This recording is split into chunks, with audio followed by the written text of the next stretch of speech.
አንደኛ ቆሮንቶስ ምዕራፍ 12 ቁጥር 7 ነገር ግን መንፈስ ቅዱስን መግለጥ ለእያንዳንዱ ለጥቅም ይሰጠዋል ይላል። ይህ ምን ማለት ነው? አንደኛ ቆሮንቶስ 12 ለጠያቄ ሲጀምር ምን ብሎ እንዳለ ታውቃለህ? አማርኛው በደንብ አያብራራው። ስለ መንፈሳዊ ነገር ወንድሞች ሆይ ታውቁ ዘንድ እወዳለሁ።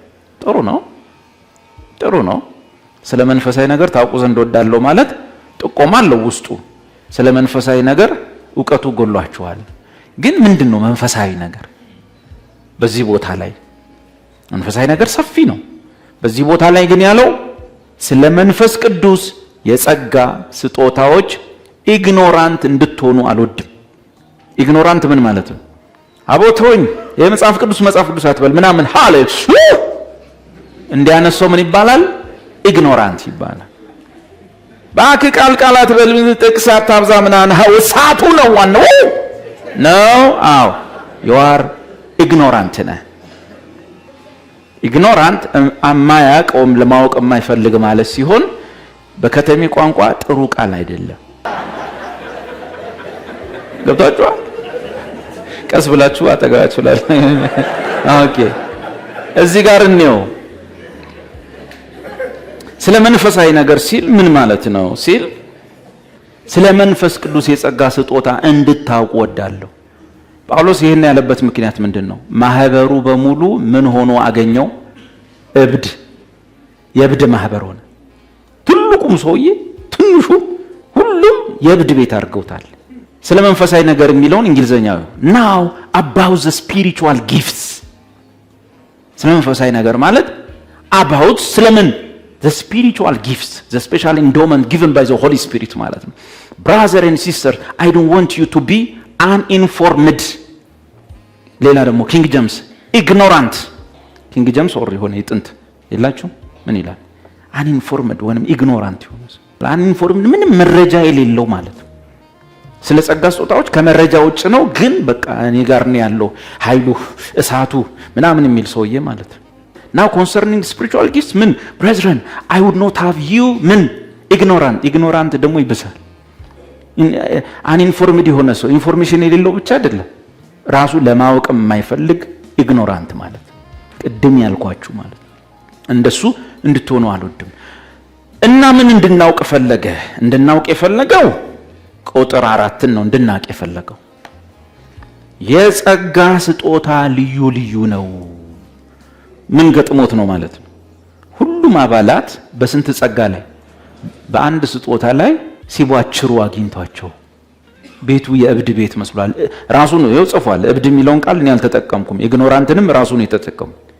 አብዳቸዋል ያለው እሱ ምዕራፍ 14 ላይ የጸጋ ስጦታ ምንድነው? ልዩ ልዩ ነው። ይሄ ነው ወቁ ነው። መንፈስ ግን ወይም መንፈስ ቅዱስ ግን ስንት ነው? አንድ ነው። አገልግሎት ቸርቹ ሰርቪስ ልዩ ልዩ ነው። ጌታ ግን ስንት ነው? አንድ ነው። የምናገለግለው ጌታ አንድ ነው። አሰራር ልዩ ልዩ ነው። ሁሉም በሁሉ የሚያደርግ እግዚአብሔር ግን ወይም አብ ግን ፍጻሜ ክብሩ ለሱ ስለሆነ ስንት ነው? አንድ ነው። ነገር ግን ያንተ ጥያቄች ነች። ነገር ግን መንፈስ ቅዱስን መንፈስ ቅዱስ የት ነው ያለው? እኔ ውስጥ፣ አንተ ውስጥ፣ እሷ ውስጥ፣ ሁላችንም ውስጥ እና መንፈስ ቅዱስን እኔ ውስጥ መኖሩን አንተ ውስጥ አንቺ ውስጥ እሷ ውስጥ መኖሩን ማን መግለጥ ይችላል? ከመሐላችን ስንት ሰው ነው መንፈስ ቅዱስ በውስጡ መሆኑን መግለጥ የሚችል ሰው? በውስጥ የተቀመጠውን ኢንዶመንት ነው ውስጥ ያለውን ያደረውን መንፈስ ቅዱስን መግለጥ የምትችለው በምንድን ነው? በጸጋ ስጦታዎች ነው። ስንት ሰው ነው መግለጥ የሚችለው? መንፈስ ቅዱስን መግለጥ ለስንት ሰው? ለእያንዳንዱ። ለምን? ለመጉዳት፣ ለማሰናከል፣ ለመዝረፍ፣ ለሌብነት፣ ለስም፣ ለክብር፣ አጥቢያ ለመክፈት፣ ሾፕ ሱቅ ለመክፈት ነው? ለጥቅም ይሰጠዋል። ለሁሉም ጥበብን መናገር አይልም?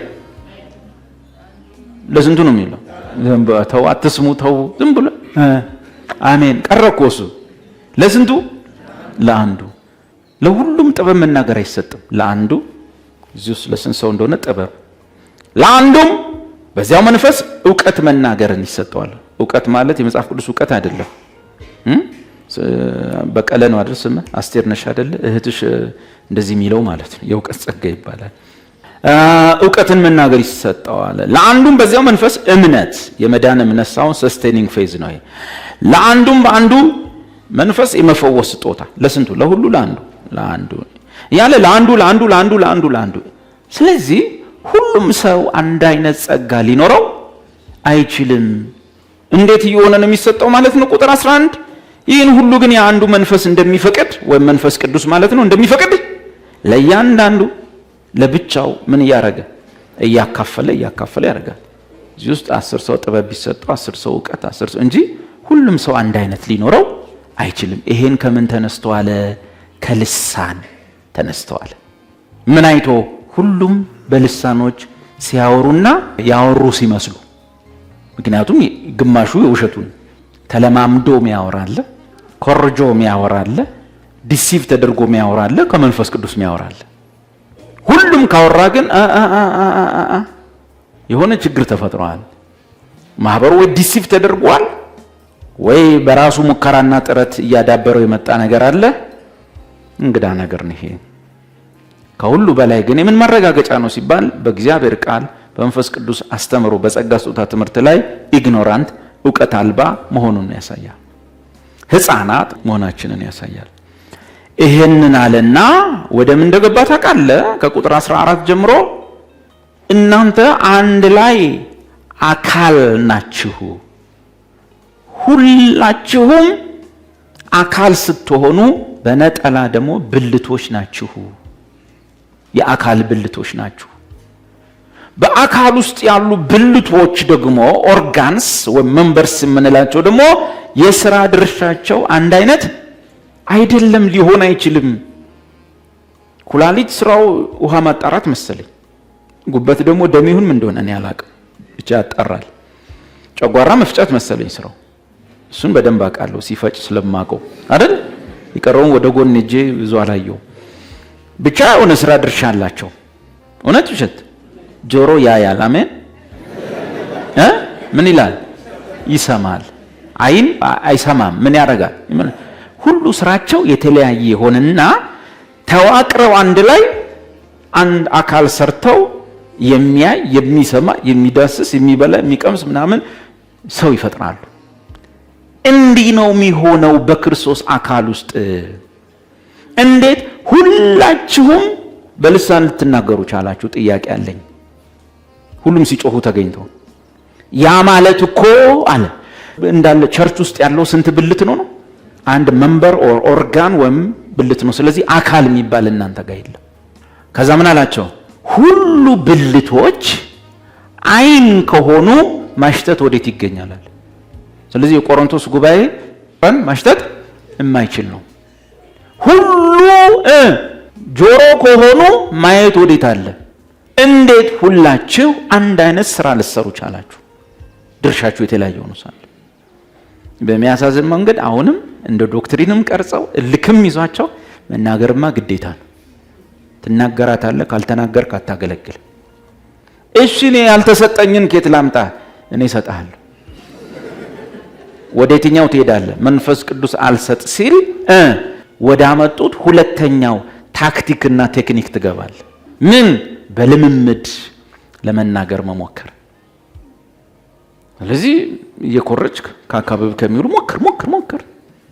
እስቲ አፍ ላይ ያለውን አምጣ፣ አለ የሆነ ፊደል አምጣ ሀ ረ ቀጥለው ሰመሸ ሰቀር አፍጥነው።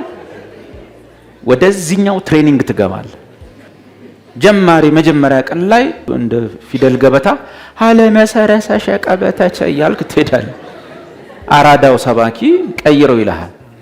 አንዳንድ ወደ ራብ ግባ፣ ወደ ሳድስ ግባ፣ ተመለስ። ሃሩታኔ ማኩሳ ሼራ ቦሳ ለማንቴና አፍጥነው ይራዱና ማክረባቸው ሰራባ ተለማጨ ሃሌሉያ በቃ ችለሃል። እቺ ምንድነች? በጴንጤቆስጤ ልምምድ ውስጥ የመጣ የውድቀት ምልክት ነው። ኮራፕሽን ነው። ጀጅመንት ኦፍ ዘ ሎርድ ነው በቸርች ውስጥ ማለት ነው። ያ አንዳንዶቻችሁ ዘይት ውስጥ እንዲህ ነው ያገኛችሁት። ጀስት ተው። አባት ሆይ አሁንም በቅዱሳን ፊት ጸልያለሁ። ምሰጠን ነገር ሁሉ ጄኖይን የሆነ ካንተ የሆነ የሌላ እጅ የሌለበት፣ ስውር እጅ የሌለበት፣ የኔ ራሱ ጥረት የሌለበት የምሰጠን ነገር በሙሉ ጄኑዊን ከላይ ካንተ የሆነ በወልድ የሆነ ብቻ እንዲሆን ከማህበሩ ጋር ተስማምቼ በኢየሱስ ስም ጸልያለሁ። አሜን ያላችሁ ሰዎች ጉዳችሁ ነው። የፉገራ ማግኘት አትችሉ። የማስመሰል ልታገኝ አትችሉም። እኩል ቤት ለመሆን ብለህ የምትሄድበት የሰው ዘዴ በአንተ ህይወት ላይ አይሰራም። ይመቻችኋል? በቃ ዝም ብለህ በአማርኛ ጸልይ። አይደለም በቋንቋ በአማርኛ ከጸለያችሁ ሰይጣን ይዘጋዋል ሰማዩን። በኦሮምኛ ከጸለያችሁ ይዘጋዋል። በልሳን ሸውደህ ግባ። ወዴት? ማን ነው ዘጊው? ከየት ነው ያነበብከው? ጸጋው ሲሰጥ ለዚህ ነው ሰይጣንን መሸወጃ። እኔና አባቴ እኔ በእግዚአብሔር ቀኝ የተቀመጥኩት በእኔና በእግዚአብሔር መካከል ላይ ሰይጣን ቁጢጥ ብሏል። በቀኙ አስቀምጦኛል። ማወራው በቀኙ ሆኜ ነው። ሰይጣንን ከየት አምጥተህ መሀል ላይ ያስገባው? መጽሐፉ የሚለው የሰማይ አባታችሁ ሳትለምኑት ገና የምትለምኑትን ያውቃል ነው። እንኳን አውርቼ እና ይዘጋዋል፣ ይከለክለዋል ምናምን። በአንተና በአባት መካከል ጂኒ ምን ከተተው? መሀል ቤት ምን ከተተው? በአንተና በእግዚአብሔር መካከል መካከለኛው ማን? ስንት አለ ነው የሚለው? አንድ አለ። እና ከየት መጣ? አየህ፣ አንድ ነገር ስትሳሳት ወደ ሌላ ስህተት ነው የምትሄደው። አታርመውም፣ ወደ ቀጣዩ ስህተት ትሄዳለህ። መሸወጃ ነው፣ ማታለያ ነው፣ ሸውደ መግቢያ ነው። ወዴት ነው የምገባው? የት ነኝ ያለሁት? በምድር ላይ እንደሚኖሩ ሰዎች ስለምን ለሃይማኖት ስርዓት ትገዛላችሁ? የት ናችሁ ያላችሁት? አቤት በሰማይ። በሰማያት ያሉ ግን ከዛ በሚበልጠው ሊነጹ የግድ ነበር ተብሎ እንደተጻፈ በሰማያት ያለችው አዲስቷ ኢየሩሳሌም ነን። በቀኙ ነን የተቀመጥነው። ጌታ በእኛ ውስጥ ነው፣ እኛ በእርሱ ውስጥ ነን። የአካሉ ብልቶች ነን። ጂኒ እዚህ ውስጥ ምን ከተተው? ስለዚህ የመጀመሪያውን ውሸት ለመሸፈን ሌላ ውሸት ይፈጠራል ማለት ነው። እንደዚህ ነው የሚሆነው። ይህን ለማስተማር ነው። ስለዚህ ወዳጅ ምንድነው? መንፈስ ቅዱስ የተለያየ ጸጋ ስጦታ ሰጥቷል። ውስጣችን አለ የሥላሴ አንዱ አካል መንፈስ ቅዱስ። እሱን መግለጥ ለስንት ሰው ነው የተሰጠው? ለ5 አገልጋዮች ሳይሆን ለማህበሩ በሙሉ ነው። እያንዳንዱ ማህበር የጸጋ ስጦታ ተከፋፍሎ ተሰጥቶታል። ለአንዱ የሆነ ነገር፣ ለአንዱ እንደዛ፣ ለአንዱ እንደዚህ፣ ለአንዱ እንደዚያ። ያን ሁሉ መግለጥ እያንዳንዱ አባል ይችላል። አንደኛ ጴጥሮስ 4:10 ምን ይላል? እያንዳንዳችሁ እንደተሰጣችሁ ጸጋ ስጦታ መጠን እርስ በርሳችሁ አገልግሉ። 5 አገልጋይ የሚባል የለም። 7 አገልጋይ የሚባል የለም። በአዲስ ኪዳን ተገልጋይ የሚል ቃል የለም። ያውን አምላክ ታመልኩትና ታገለግሉ ዘንድ እያንዳንዳችሁ ደግሞ እንደተሰጣችሁ ታገለግሉ ዘንድ ተብሎ ይጻፋል። ባጭሩ በአካል ውስጥ ስራ የሌለው ብልት የለም።